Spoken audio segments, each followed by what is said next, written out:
Mr. Chairman, thanks to the witnesses for being here. Ms. Harbert, we saw each other last time. It was probably 80 degrees where we were, not that way today. Thanks for being here.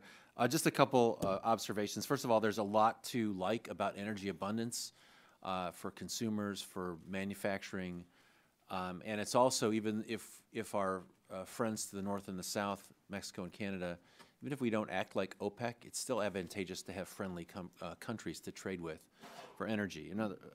Another observation is this really has been about petroleum and hydrocarbons, not all energy trade. We haven't talked about next generation nuclear or renewables. That's also part of the discussion, but just focused on what we've covered here. It does strike me as, with all this abundance, an odd time to be opening up Alaska to offshore drilling. I don't see the need for that. A tax is part of a tax bill that didn't even ever discuss the $2 billion of subsidy we provide at a time of all this abundance.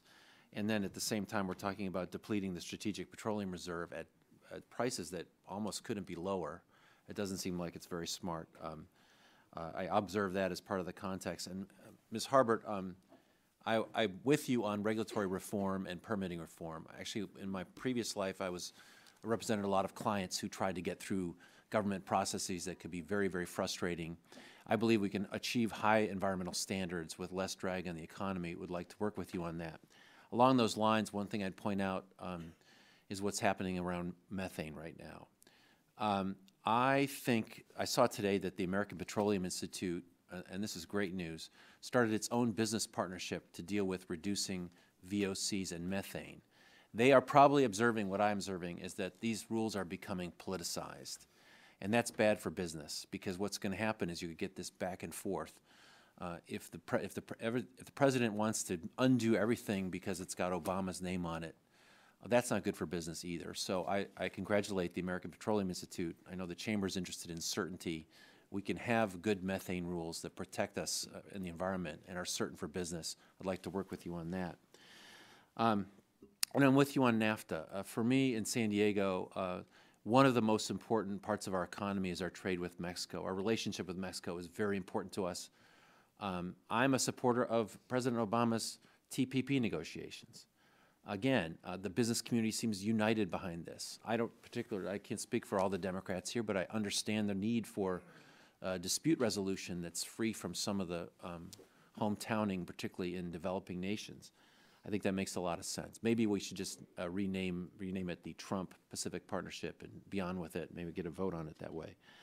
But what I did want to just say, because a lot of this has been covered, I heard mostly discussion in terms of modernizing about leaving it the same, making sure that we preserve dispute resolution, make sure that we do no harm. I just wanted to give you an opportunity. I think we've been asked this before. Are there any specific changes you'd like to see in terms of modernization that we should be asking for? And Mr. Burchett, I'll start with you. Thank you, Congressman. There are more experts than I on NAFTA agreement. I know in my career, I remember when it started and I was doing business in Mexico, it's been 23 years.